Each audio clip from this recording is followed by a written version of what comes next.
မင်္ဂလာပါဒီနေ့မှာအတိုက်ထွက်လာတဲ့ဒီဇိုင်းလေးတွေကိုပြပေးမယ်နော်ကြည့်လိုက်ကြရအောင်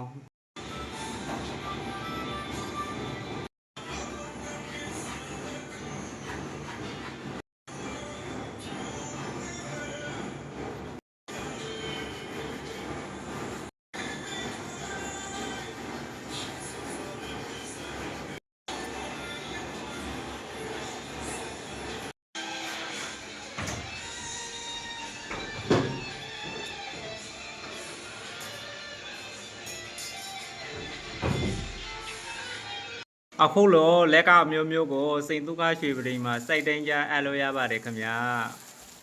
ရွှေတီလဲဝါရတနာအမျိုးမျိုးကိုတက်တာတို့အယိုးတွဲမှန်ကန်တဲ့ရွှေရည်တွေနဲ့